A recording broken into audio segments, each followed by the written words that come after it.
On a cold October morning in 1925, the sound of a baby's cry filled the small rooms above Robert's grocery store in Grantham, England. Margaret Hilda Roberts had arrived in the world. Though no one could have imagined that this tiny girl would one day become the most powerful woman in British politics, the Roberts family lived simply above their corner shop on North Parade. The smell of tea, sugar, and fresh bread always filled their home. Young Margaret grew up surrounded by the sounds of business. She heard the ring of the cash register, the chatter of customers, and the rustle of paper bags being filled with groceries. These sounds became the music of her childhood. Her father, Alfred Roberts, was much more than just a shopkeeper. He was a man who believed deeply in hard work and honesty. Alfred had built his small grocery business from nothing through long hours and careful attention to his customers. He never took shortcuts and always gave fair prices. Every morning, he would open the shop at 7 o'clock sharp, and every evening, he would count the day's earnings with precision. Alfred was also a Methodist preacher who gave sermons at the local church every Sunday. His voice would boom across the congregation as he spoke about duty, responsibility, and the importance of helping yourself.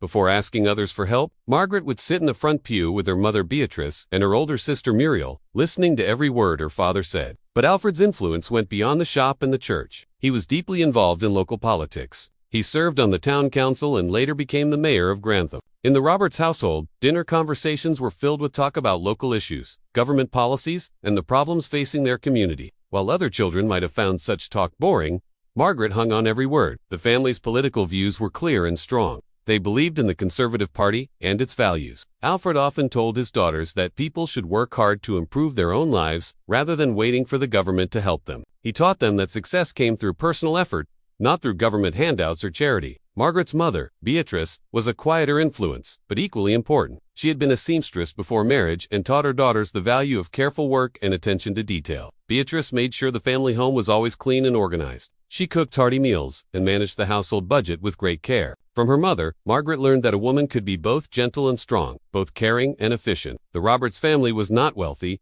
but they were never poor either. They lived comfortably in their small flat above the shop. Margaret and Muriel shared a bedroom that looked out over the busy street below. At night, Margaret would often lie in bed listening to the sounds of the town settling down for sleep. Even as a young child, she felt there was a bigger world waiting for her beyond Grantham's narrow streets. School came easily to Margaret. She was a bright student who loved to read and learn new things. Her teachers quickly noticed that she was different from other children. While her classmates were playing games during break time, Margaret was often found in the library, reading books about history and politics. She had an incredible memory and could remember facts and figures long after others had forgotten them. Margaret's intelligence impressed everyone who met her, but it was her determination that truly set her apart. When she decided she wanted something, nothing could stop her from getting it. If she struggled with a math problem, she would work on it for hours until she found the answer. If she wanted to read a particular book, she would search every library and bookstore in town until she found it. Her father encouraged this determination. Alfred often told Margaret that she could achieve anything she set her mind to,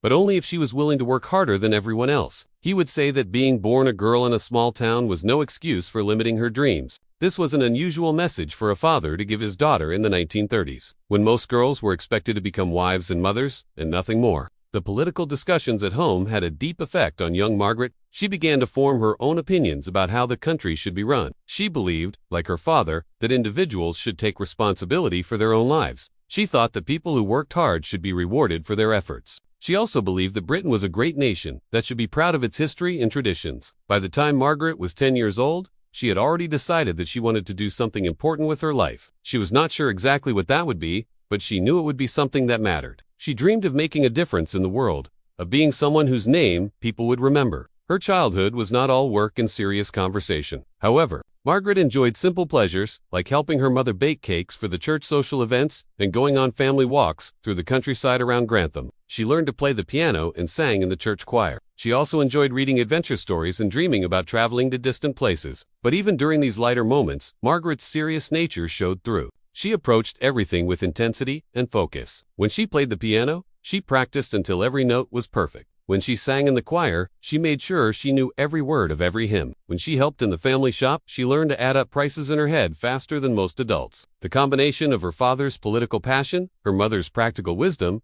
and her own fierce determination was creating something special in young Margaret Roberts. The little girl who counted change and listened to political debates was already showing signs of the leader she would become. As Margaret grew older, the conversations around the family dinner table became more sophisticated. Alfred would discuss national politics and international events with his intelligent daughter. He treated her opinions with respect and encouraged her to think deeply about complex problems. This early training in political discussion would serve Margaret well in the years to come. The grocery shop continued to be Margaret's first school in understanding people and business. She learned that customers had different needs and wants. She discovered that running a successful business required both vision and attention to small details. Most importantly, she learned that hard work and fair dealing would always be rewarded in the end. By the time Margaret was ready to leave primary school, everyone in Grantham knew that Alfred Roberts' younger daughter was destined for something special. Her teachers recommended her for grammar school, and her parents, despite the financial sacrifice, agreed to send her. They knew that education was the key to opening doors that had been closed to previous generations of their family. The grocer's daughter was ready to take her first step into the wider world, carrying with her the values and lessons that would guide her throughout her remarkable life. In the autumn of 1943, 18-year-old Margaret Roberts stepped off the train at Oxford Station with a single suitcase and dreams bigger than the ancient spires that towered above her. The war was still raging across Europe, but for Margaret, this moment marked the beginning of her own personal battle to prove that a grocer's daughter from Grantham could compete with the best minds in Britain. Oxford University was like nothing Margaret had ever seen before. The massive stone buildings seemed to whisper centuries of history and tradition. Students walked through the courtyards wearing black academic gowns, their voices carrying the confident tones of privilege and wealth. For a brief moment, Margaret felt overwhelmed by the grandeur and wondered if she truly belonged in this world of ancient learning and upper-class traditions. Somerville College, where Margaret would spend the next 4 years, was one of the few colleges that accepted women students. Even in 1943, most of Oxford was still a lonely institution. The women at Somerville were pioneers in their own way, fighting for the right to receive the same education as their male counterparts. This environment suited Margaret perfectly. She had always thrived when faced with challenges and barriers to overcome. Margaret's room at Somerville was small and simple, with a narrow bed, a wooden desk, and a single window that looked out over the college gardens.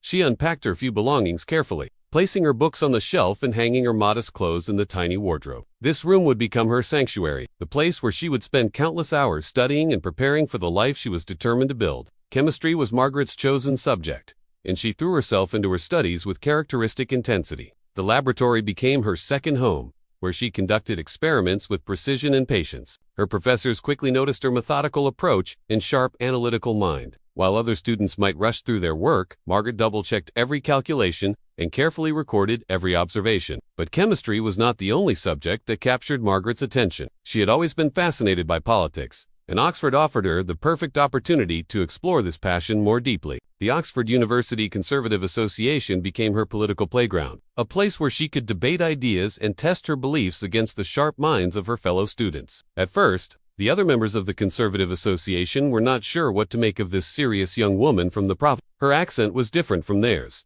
her background humble compared to their privileged upbringing. Some of the male students seemed surprised that a woman would want to involve herself in political discussions at all. But Margaret's intelligence and determination quickly won their respect. She prepared for every debate with the same care she applied to her chemistry experiments. She would spend hours in the library, researching facts and figures, building arguments that could withstand the toughest criticism. When she stood up to speak, her voice was clear and confident. She had learned from watching her father that passion without facts was worthless, but facts without passion could not move people to action. Margaret's political views were taking shape during these Oxford years. She believed strongly in individual freedom and personal responsibility. She thought that people should be free to make their own choices and live with the consequences of those choices. She was suspicious of socialism and government control, preferring to trust in the power of free markets and individual initiative. These beliefs put her at odds with many of her fellow students, who were attracted to socialist ideas and dreams of government-planned society. But Margaret enjoyed these debates. She found that defending unpopular positions made her arguments stronger and her thinking clearer. She never backed down from a fight, whether it was in the debating chamber or the chemistry laboratory.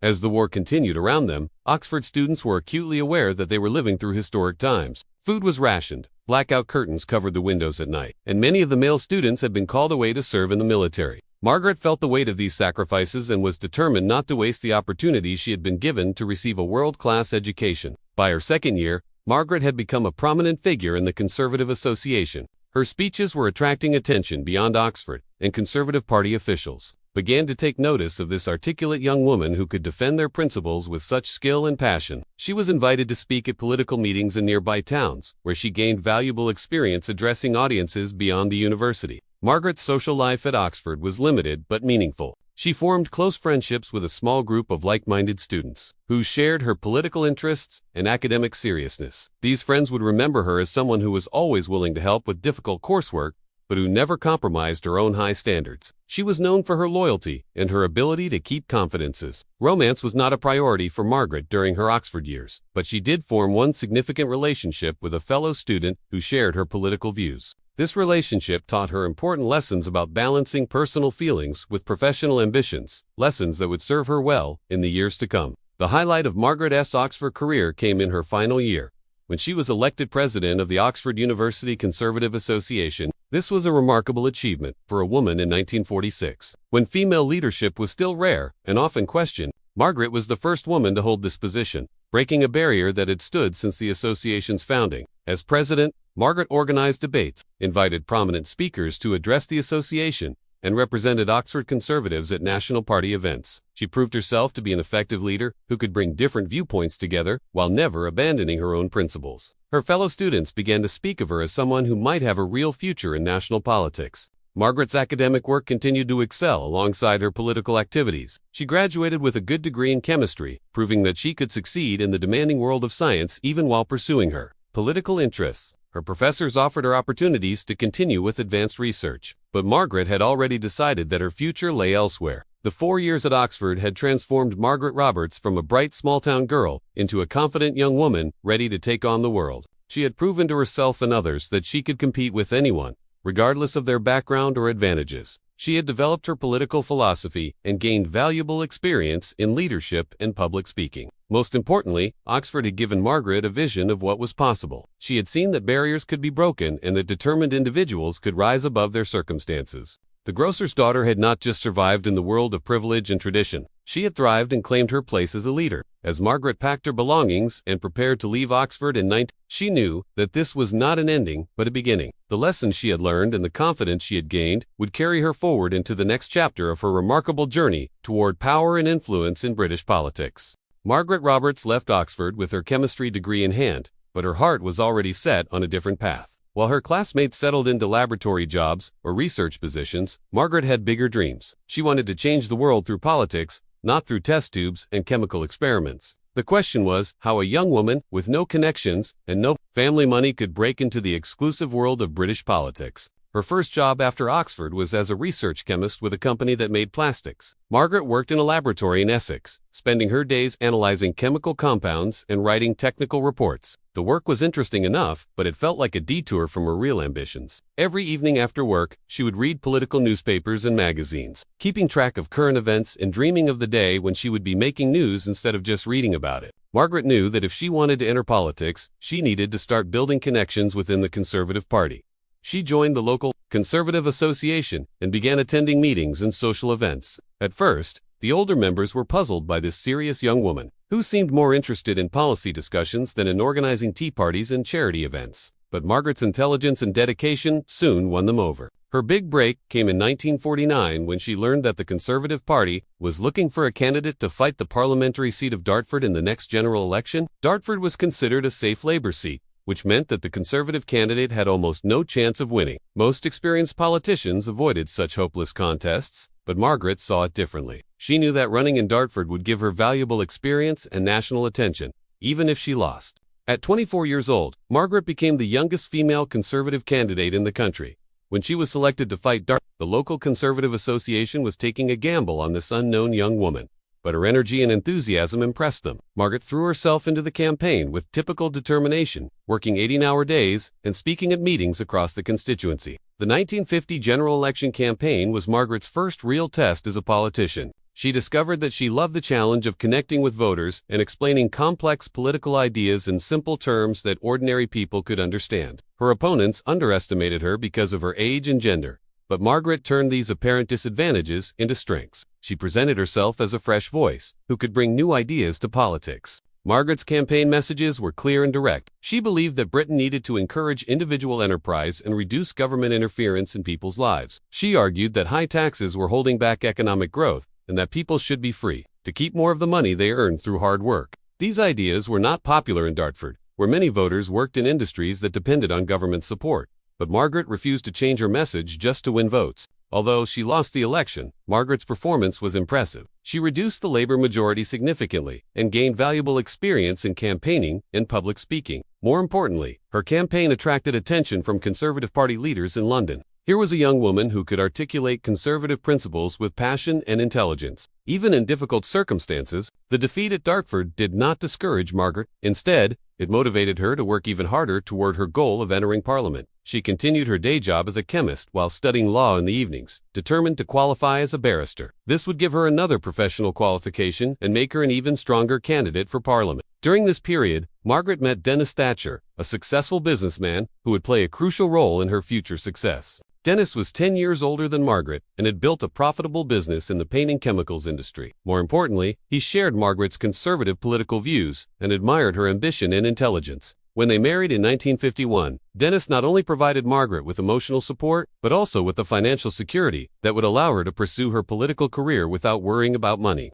The early years of marriage were busy for Margaret. She continued working as a chemist and studying law while also helping Dennis with his business. In 1953, she gave birth to twins, Mark and Carol, which added the demands of motherhood to her already packed schedule. Many people expected Margaret to give up her political ambitions and focus on raising her children, but she was determined to prove that a woman could successfully combine career and family. Margaret's ability to juggle multiple responsibilities was remarkable. She would wake up early to prepare breakfast for the family, spend the day at work or in court, and then come home to help the children with their homework and prepare dinner. In the evenings, she would study legal cases or prepare speeches for Conservative Party events. Her energy seemed unlimited, and she rarely complained about the demanding schedule. Throughout the 1950s, Margaret continued to look for a winnable parliamentary seat. She applied for numerous conservative nominations but faced discrimination because of her gender. Many local conservative associations were reluctant to select a woman candidate, especially one with young children. Some party officials suggested that she should wait until her children were older before pursuing political office. But Margaret refused to delay her ambitions. Her persistence finally paid off in 1958 when she was selected as the Conservative candidate for Finchley, a safe Conservative seat in North London. This was exactly the opportunity Margaret had been waiting for. Finchley had a large number of middle-class voters who were likely to support her message of individual responsibility and free enterprise. The 1959 general election campaign in Finchley was completely different from Margaret's experience in Dartford. Instead of fighting an uphill battle against a popular Labour incumbent, she was the favorite to win from the start. This allowed her to focus on presenting her political vision rather than simply trying to survive. Margaret's campaign emphasized her qualifications as both a scientist and a lawyer, presenting her as a modern woman who could bring fresh thinking to Parliament. Margaret's victory in Finchley was decisive. She won the seat with a comfortable majority and finally achieved her dream of entering the House of Commons. At 33 years old, she was one of the youngest members of Parliament and one of only a handful of women in the chamber. The Grasser's daughter from Grantham had overcome countless obstacles to reach the heart of British democracy. Her maiden speech in Parliament focused on a topic that reflected her belief in open government and accountability. She introduced a private member's bill that would require local councils to allow journalists to attend their meetings. This was a perfect debut for someone who believed that politicians should be transparent about their decisions and answerable to the people who elected them. As Margaret settled into her new role as a member of Parliament, she knew that this was just the beginning of her political journey. She had proven that determination and hard work could overcome the barriers of class and gender, but the biggest challenges still lay ahead. Margaret Thatcher spent her first 11 years in Parliament learning the complex rules and traditions of Westminster. She served on committees, asked questions during debates, and slowly built her reputation as a serious politician who understood both economic policy and social issues. Her colleagues noticed that she always came to meetings, well prepared, with facts and figures at her fingertips. She never spoke just to hear her own voice, but when she did speak, people listened. In 1970, the Conservative Party won the general election under Edward Heath, and Margaret's years of hard work were finally rewarded. Prime Minister Heath appointed her as Secretary of State for Education and Science, making her only the second woman in British history to hold a cabinet position. At 44 years old, Margaret had reached the top level of government, but she soon discovered that being in charge meant making difficult decisions that would not always be popular. The Education Department was facing serious financial problems when Margaret took over. The previous Labour government had introduced many expensive programs, including free milk for all school children, free school meals, and ambitious building projects. The new Conservative government was committed to reducing public spending, which meant that Margaret would have to find ways to save money without damaging the quality of education.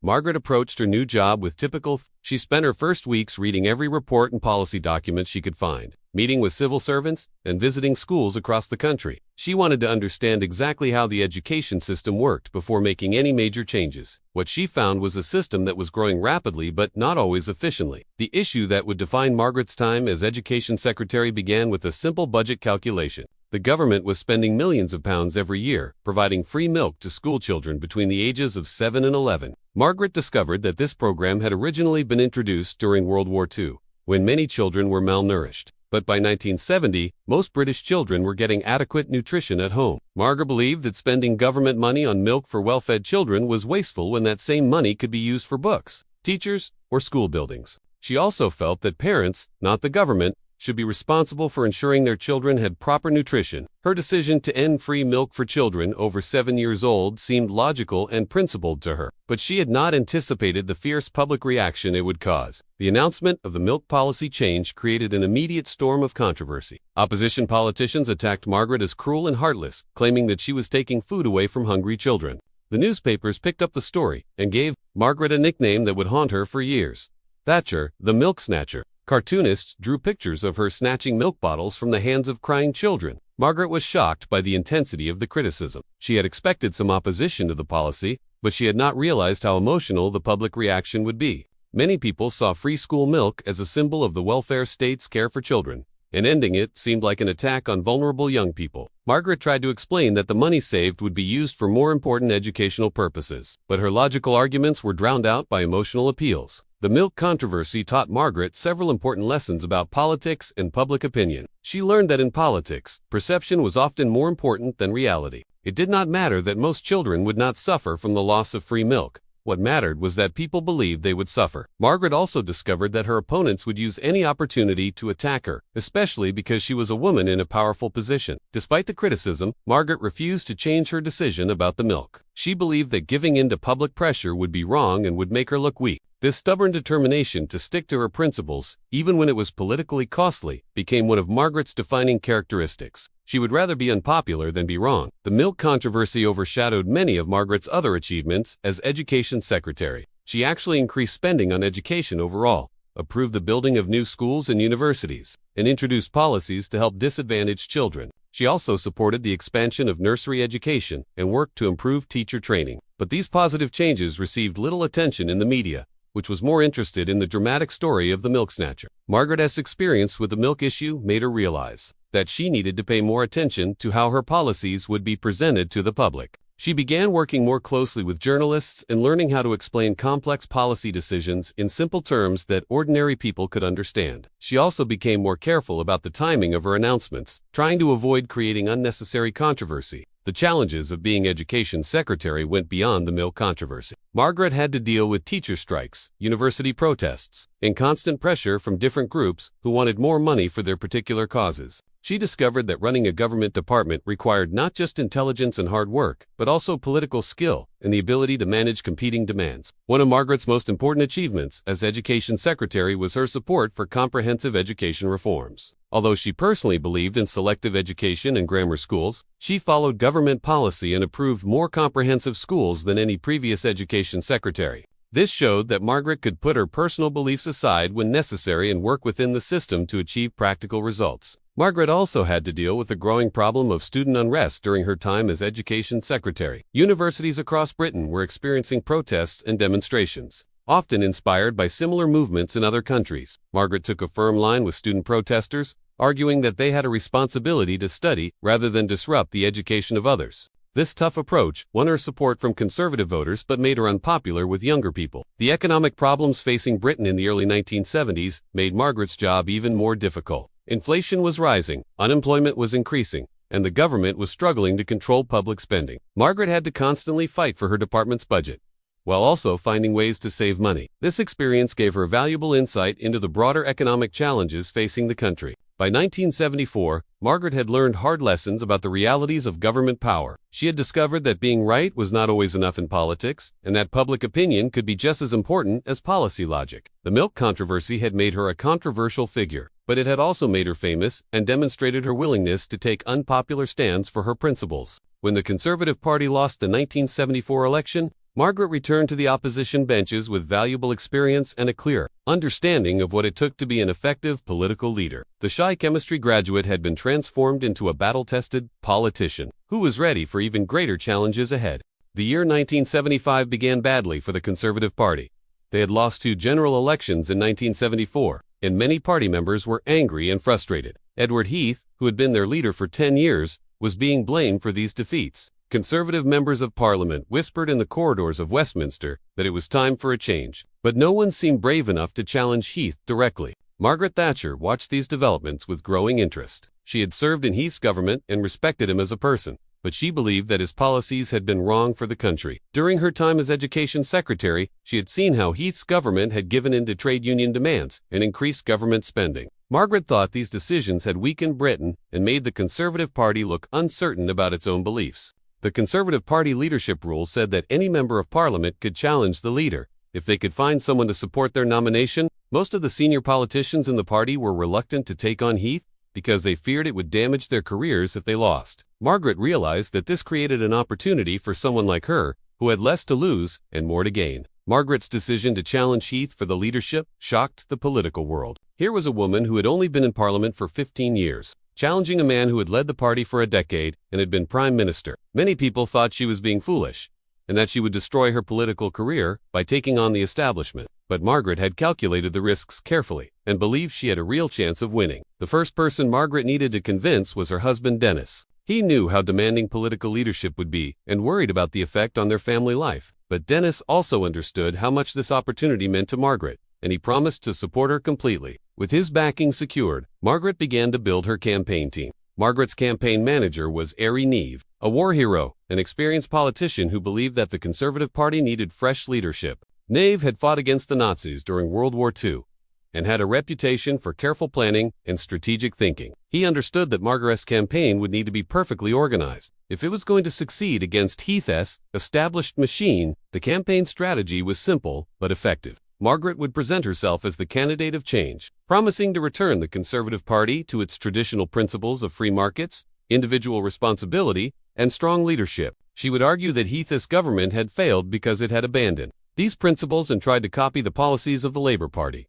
Margaret's first major test came when she had to make her case to Conservative members of Parliament in small meetings across Westminster. These were the people who would actually vote in the leadership election, and Margaret needed to convince them that she was a serious candidate with serious ideas. Many of them had never considered voting for a woman leader, and Margaret had to overcome their prejudices as well as their political objections. Margaret's presentations to these groups were masterful. She had prepared thoroughly, with detailed policy papers and economic arguments that showed exactly how she would lead the party differently from Heath. She spoke with passion about her belief that Britain could be great again if it returned to the values that had made it successful in the past. Most importantly, she convinced the MPs that she was not just criticizing Heath's failures, but offering real alternatives. The media coverage of Margaret's campaign was intense and often hostile. Many journalists seemed more interested in her gender than her policies, asking questions about whether a woman could really lead a major political party. Margaret handled these interviews with skill and patience, always steering the conversation back to the serious issues facing the country.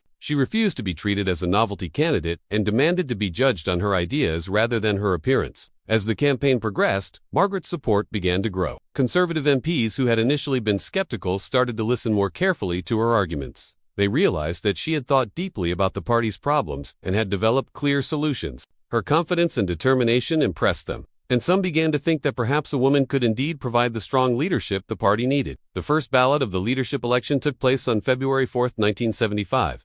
Margaret needed to finish ahead of Heath to have any chance of winning, but few people expected her to do more than make a respectable showing. When the results were announced, the political world was stunned. Margaret had received 130 votes to Heath's 119, with Hugh Fraser receiving 16 votes. Heath immediately resigned from the leadership, leaving Margaret as the frontrunner for the second ballot. Margaret's victory in the first ballot transformed her from an outsider into the favorite. Several senior Conservative politicians who had stayed out of the first ballot now entered the race, hoping to stop her momentum. The most serious challenger was William Whitelaw, Heath's former deputy, who was popular with many MPs and had the support of the party establishment. The second ballot campaign was more intense than the first. Margaret now faced scrutiny as the likely winner rather than as an interesting outsider. Her opponents argued that she was too extreme in her views and too inexperienced to lead the party. They suggested that choosing a woman leader would make it harder for the Conservatives to win elections because many voters were not ready for female leadership. Margaret responded to these attacks by emphasizing her experience in government and her clear vision for the country's future. She argued that the Conservative Party needed someone who was willing to make tough decisions and stick to principles, even when it was unpopular. She reminded MPs that the party had lost 2 elections under traditional male leadership and that it was time to try something different. The second ballot took place on February 11, 1975. Margaret won decisively with 146 votes, compared to Whitelaw's 79 and smaller totals for the other candidates. At the age of 49, Margaret Thatcher had become the first woman to lead a major British political party. The groceress daughter from Grantham had achieved something that would have been unimaginable when she first entered politics 25 years earlier. Margaret's victory speech was characteristically modest, but determined. She thanked her supporters and promised to unite the party behind a clear conservative message. She also acknowledged the historic nature of her achievement, while making it clear that she wanted to be judged as a leader, not as a woman who happened to be a leader. The reaction to Margaret's victory was mixed. Conservative supporters were excited by the prospect of new leadership and fresh ideas. Labour politicians were uncertain how to respond to this unexpected development. The media struggled to understand what Margaret's victory meant for British politics, and whether the country was ready for a female prime minister. Margaret herself was quietly confident about the challenges ahead. She had proven that she could win against impossible odds and unite the Conservative Party behind her leadership. Now she faced the even greater challenge of convincing the British people that she deserved to lead the country. The battle for the Conservative leadership was over, but the battle for Britain was just beginning. Margaret Thatcher stood at the dispatch box in the House of Commons for the first time, leader of the opposition in March 1975, facing Prime Minister Harold Wilson across the chamber. The weight of history pressed down on her shoulders as she realized that she was the first woman ever to hold such a senior position in British politics. Every word she spoke would be analyzed, every gesture scrutinized, and every mistake magnified by her critics who were waiting for her to fail. The early months of Margaret's leadership were challenging in ways she had not expected. Many Conservative members of Parliament had voted for her reluctantly, hoping she would provide a temporary change before a more traditional male leader could take over. Some senior party figures made it clear that they did not take her seriously and expected her leadership to be brief and unsuccessful. Margaret knew she had to prove herself quickly, or risk losing the support she had worked so hard to gain. Margaret's first priority was to develop a clear alternative to the Labour government's policies. Britain in the mid-1970s was struggling with severe economic problems, including high inflation, rising unemployment, and frequent strikes. The Labour government was trying to manage these problems through increased government spending and closer cooperation with trade unions. But Margaret believed these approaches would only make things worse. Working with a small team of advisors, Margaret began to develop what would become known as Thatcherism. This new approach to conservative politics emphasized the importance of free markets, reduced government intervention, and individual responsibility. Margaret argued that Britain's problems came from having too much government control over the economy, not too little. She believed that if people were freed from excessive taxation and regulation, they would create wealth and jobs through their own efforts. These ideas were not popular with everyone in the Conservative Party. Many traditional conservative politicians believed in a more moderate approach that accepted some government involvement in the economy and tried to work with trade unions rather than confronting them. Margaret faced criticism from within her own party as well as from her Labour opponents, but she was determined to stick to her principles rather than compromise for the sake of party unity. Margaret's personal transformation during this period was as important as her political development. She worked with voice coaches to lower her tone and improve her delivery, making her sound more authoritative and less shrill. She also paid careful attention to her appearance, understanding that, as the first woman leader, everything about how she looked would be analyzed and criticized.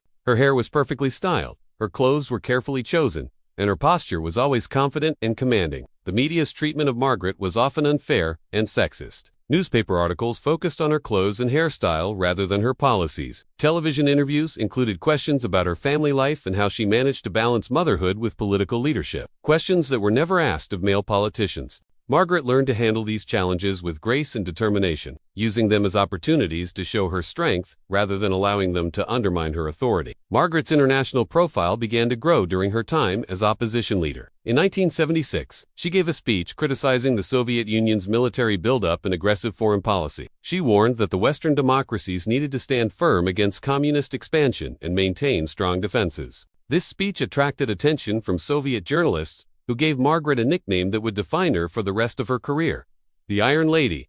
Far from being offended by this title, Margaret embraced it enthusiastically. The Iron Lady perfectly captured the image she wanted to project.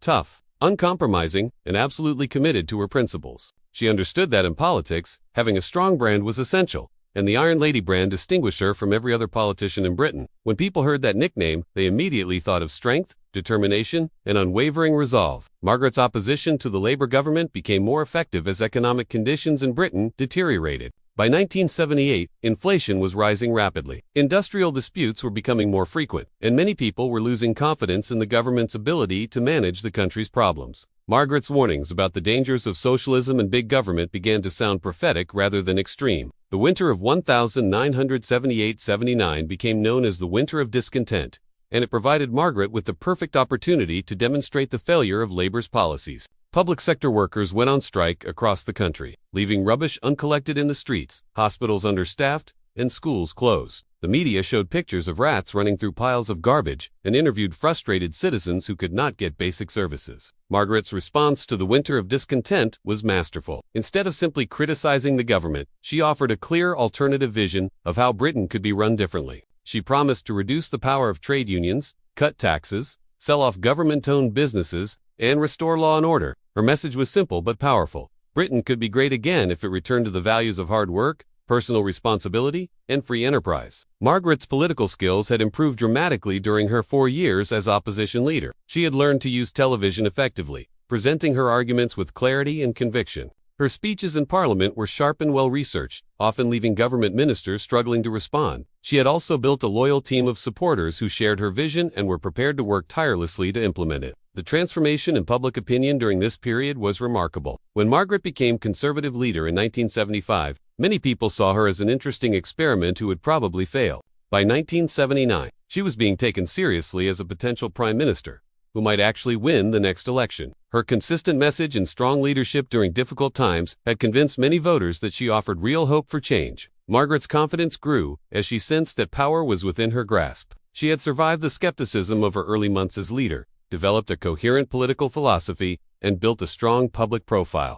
The Iron Lady nickname had become an asset rather than an insult, symbolizing the kind of strong leadership that many people believed Britain desperately needed. As 1979 began, Margaret knew that the general election could not be far away. The Labour government was weak and unpopular, struggling with economic problems and industrial unrest. Margaret had spent 4 years preparing for this moment, developing her policies, building her team, and transforming herself from an unlikely leader into a formidable political force. The groceress daughter who had shocked the political establishment by winning the Conservative leadership was now ready to compete for the highest office in the land.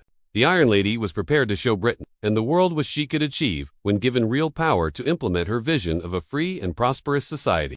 On the morning of May 4, 1979, Margaret Thatcher stood outside 10 Downing Street as Britain's first female prime minister. The cameras flashed and reporters shouted questions as she quoted the prayer of St. Francis. "Where there is discord, may we bring harmony." But Margaret knew that the changes she planned to make would create more discord before they brought harmony. She was determined to transform Britain completely, even if it meant years of struggle and controversy. Margaret's first cabinet meeting revealed the enormous challenges facing her government. Britain was sick, and the medicine she intended to prescribe would be painful. Inflation was running at over 15%, unemployment was rising, and the economy was shrinking. Many businesses were losing money, and some of Britain's most famous companies were being kept alive only by government subsidies. Margaret believed that this system of supporting failing businesses was destroying the country's ability to compete in the modern world. The new prime minister wasted no time in implementing her radical agenda. Within weeks of taking office, her government began cutting government spending, reducing subsidies to industry, and removing controls on wages and prices. These policies were based on Margaret's belief that free markets would work better than government planning. She thought that if businesses had to compete without government help, they would become more efficient and create more jobs. Margaret's economic policies were guided by advisors who believed in what economists called money. This theory suggested that controlling the money supply was the key to reducing inflation. Margaret's government raised interest rates to very high levels and reduced the amount of money flowing through the economy. The immediate result was a severe recession that pushed unemployment to levels not seen since the 1930s.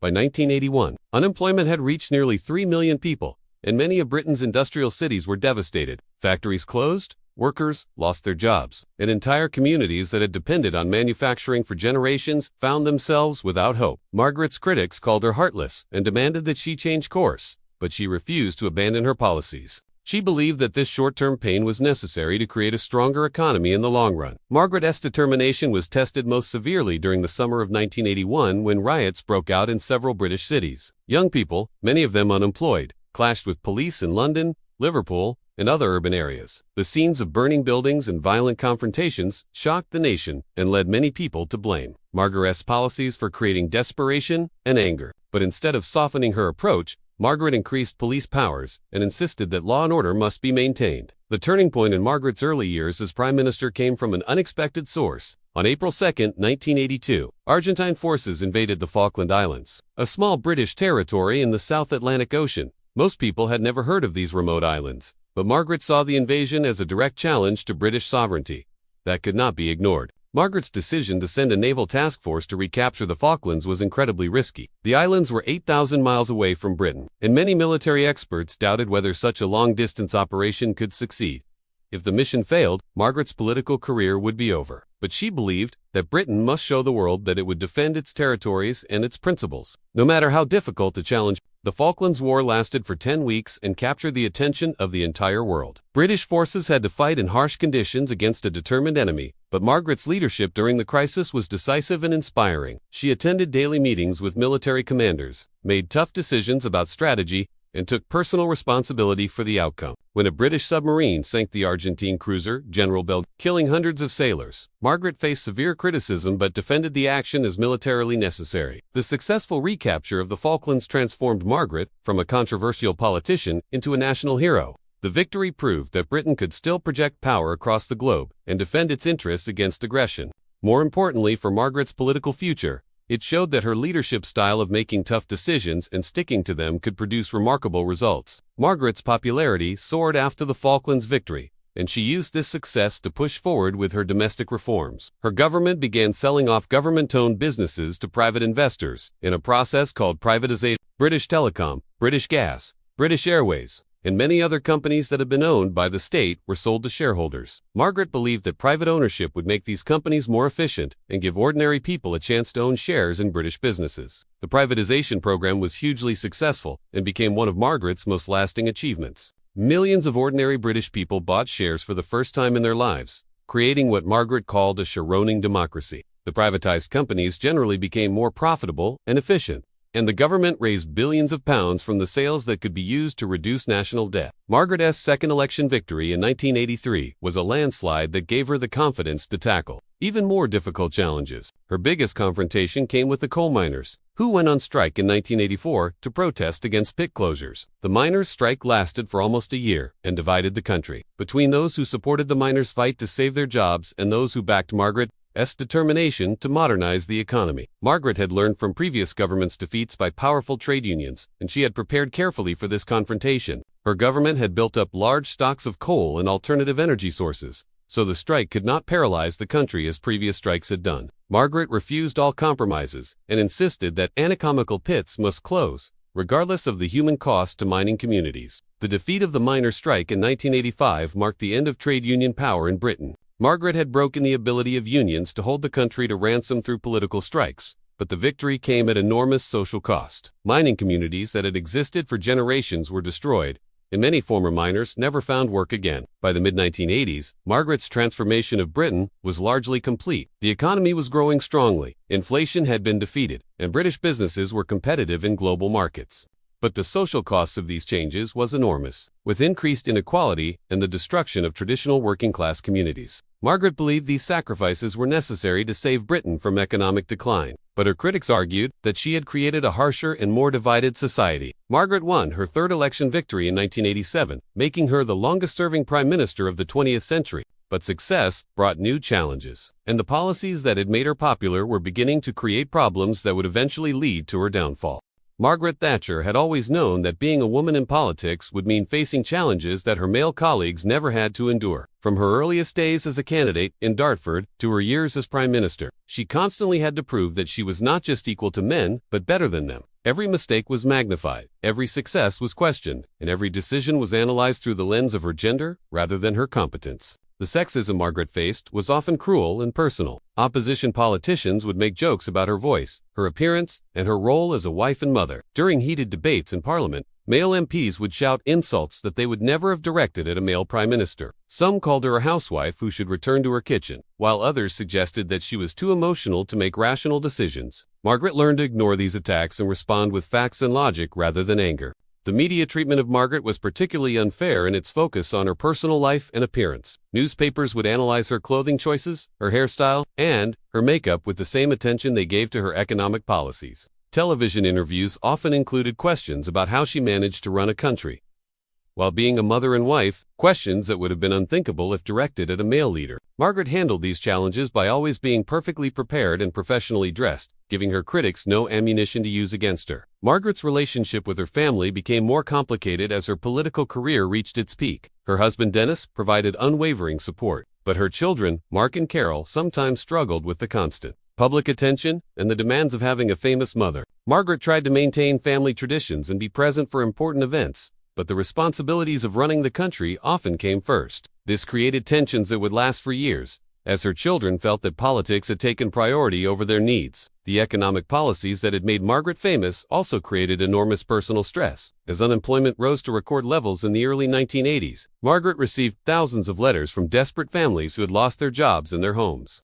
She read many of these letters personally and was deeply affected by the human cost of her policies, but she never wavered in her belief that short-term pain was necessary for long-term prosperity. This determination to stick to her principles, even when it caused suffering, earned her both admiration and hatred. Margaret's most dangerous personal challenge came not from political opponents, but from terrorists. The Irish Republican Army had been fighting a violent campaign against British rule in Northern Ireland for years, and they saw Margaret as a prime target. On October 12, 1984, the IRA planted a bomb in the Grand Hotel in Brighton, where Margaret was staying during the Conservative Party conference. The bomb exploded at 2:54 in the morning, destroying much of the hotel and killing 5 people, including a member of Parliament and the wife of a government minister. Margaret was in her bathroom at the time, working on her conference speech, and the explosion missed her room by just a few feet. If she had been in bed or in a different part of her suite, she would almost certainly have been killed. Margaret's response to the bombing attempt showed her extraordinary courage and determination. Instead of canceling the conference and hiding from the terrorists, she insisted that the next day's sessions would continue as planned. She appeared on the conference platform just hours after the attack, immaculately dressed and completely composed, to deliver her scheduled speech. Her opening words became legendary. "This attack has failed. All attempts to destroy democracy by terrorism will fail." The Brighton bombing had a profound effect on Margaret's psychology and her approach to security. She became more isolated and surrounded by bodyguards, but she refused to change her lifestyle or moderate her policies because of terrorist threats. If anything, the attack made her more determined to defeat the IRA and show that democratic governments could not be intimidated by violence. Margaret's leadership style became increasingly autocratic. As her years in power continued, she had always been demanding and cabinet meetings became lectures where Margaret would tell her ministers what to think, rather than asking for their opinions. This approach worked well when her policies were popular, but it created resentment among senior conservative politicians who felt their views were being ignored. The poll tax controversy that began in the late 1980s showed how Margaret's leadership style could create problems even when her intentions were good. She wanted to reform local government taxation to make it fairer and more accountable. But the poll tax system she introduced was widely seen as unfair, because it charged the same amount to rich and poor alike. When millions of people refused to pay the tax and demonstrations turned violent, Margaret's stubborn refusal to modify the policy began to damage her popularity. Margaret's relationships with other world leaders provided some of her greatest triumphs during this difficult period. Her friendship with American President Ronald Reagan created a powerful alliance that helped end the Cold War with the Soviet Union. Margaret was one of the first Western leaders to recognize that Soviet leader Mikhail Gorbachev was different from his predecessors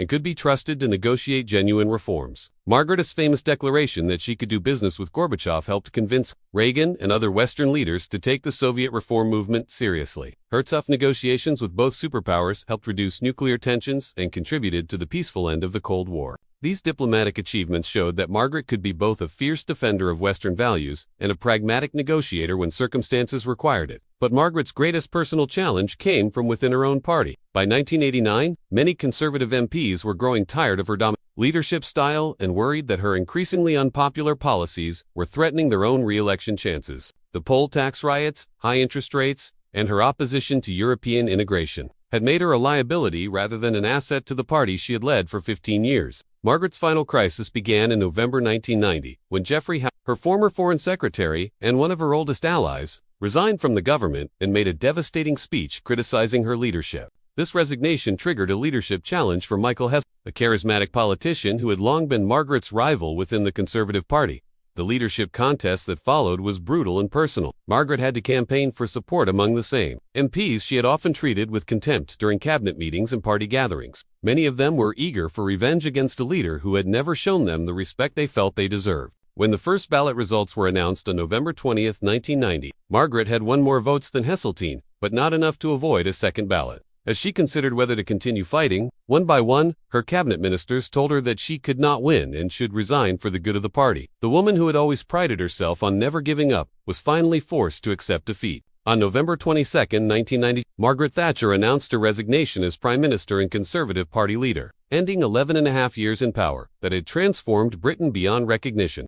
Margaret Thatcher left 10 Downing Street for the last time on November 28, 1990, with tears in her eyes but her head held high. As her official car drove away from the famous Black Door, she was no longer the most powerful person in Britain, but her influence on the country and the world would continue for decades to come. The grocer's daughter from Grantham had changed the course of history, and nothing would ever be quite the same again. The Britain that Margaret left behind in 1990 was completely different from the one she had inherited in 1979 when she became Prime Minister. The country was known as the sick man of Europe, with failing industries, powerful trade unions, and a government that seemed unable to control economic decline. By the time she resigned, Britain had one of the strongest economies in the world, with thriving businesses, stable prices, and millions of people who owned shares in companies for the first time in their lives. Margaret's economic revolution became the model that countries around the world tried to copy. Her policies of privatization, deregulation, and free market capitalism spread far beyond Britain's borders. From New Zealand to Eastern Europe,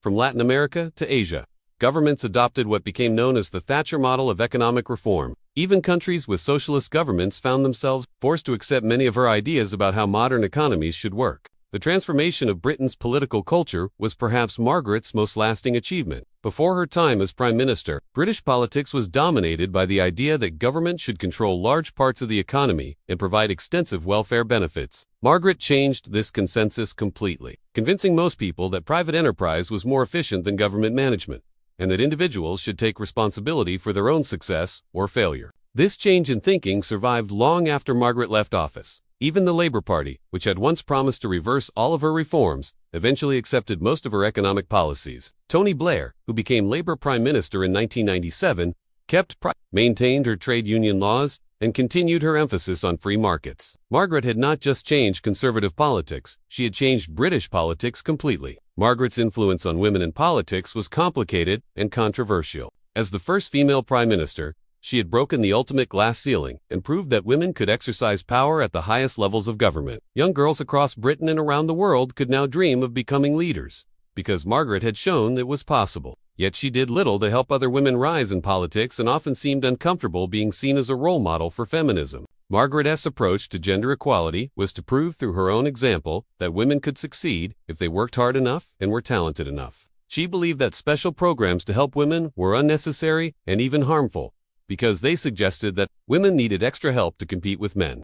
This attitude frustrated many feminists, but it also inspired countless women who saw in Margaret proof that determination could overcome any obstacle. The social impact of Margaret's policies remained a source of fierce debate long after she left office. Her supporters argued that she had saved Britain from economic collapse and created opportunities for millions of people to improve their lives. They pointed to the growth in home ownership, the expansion of higher education, and the creation of new businesses as evidence that her policies had benefited ordinary families. Margaret's critics painted a very different picture of her legacy. They argued that her policies had increased inequality, destroyed traditional communities, and created a harsher society where success was valued more than compassion. They blamed her for the decline of manufacturing industries, the weakening of trade unions, and the growth of homelessness and poverty in British cities. The truth about Margaret's social legacy probably lays somewhere between these extreme positions. Her policies had undoubtedly created winners and losers, with some people benefiting enormously from the new opportunities, while others suffered from destruction of old certainties. The Britain she created was more prosperous but also more unequal, more dynamic but also more divided. Margaret's international reputation remained high long after her resignation. World leaders continued to seek her advice on economic policy and international affairs. She was particularly revered in Eastern Europe, where many people credited her tough stance against communism with helping to end the Cold War and bring freedom to their countries. Statues of Margaret were erected in several former communist nations, and she received honorary citizenship from cities that saw her as a hero of democracy. The relationship between Margaret and the Conservative Party remained complicated after her departure. Many party members blamed her for their electoral defeat in 1997 and argued that her legacy had made the Conservatives seem uncaring and out of touch with ordinary people. Others insisted that abandoning her principles had been the party's mistake, and that they needed to return to her vision of low taxes and limited government. Margaret's personal life after politics was marked by both triumph and tragedy. She wrote her memoirs, gave speeches around the world, and remained active in promoting the ideas she believed in. But she also faced the pain of watching her husband Dennis suffer from poor health,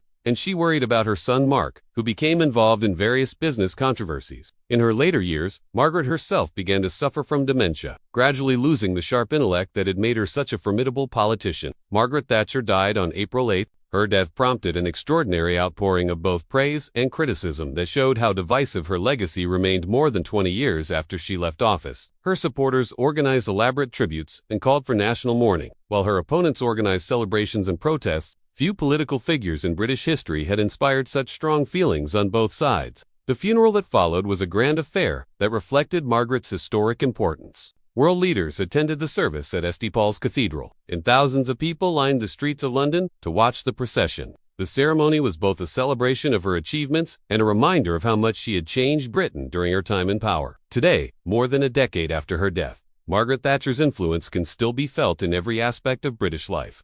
The privatized companies she created still dominate the economy. The laws she passed still govern trade union activities, and the political arguments she started still rage in Parliament and beyond. Streets, buildings, and institutions bear her name, ensuring that future generations will remember the woman who transformed a nation. Whether people loved her or hated her, nobody could deny that Margaret Thatcher had been one of the most important leaders in British history. The grocer's daughter from Grantham had achieved immortality through the force of her personality and the power of her ideas. She had proved that one determined individual could change the world, and her example would inspire both admirers and opponents for generations to come. Margaret Thatcher had wanted to be remembered not as Britain's first female prime minister, but as one of its greatest leaders. History would judge whether she had achieved that goal, but there could be no doubt that she had left an indelible mark on her country and her time. The Iron Lady's legacy would endure as long as people debated the proper role of government and the meaning of freedom in modern society.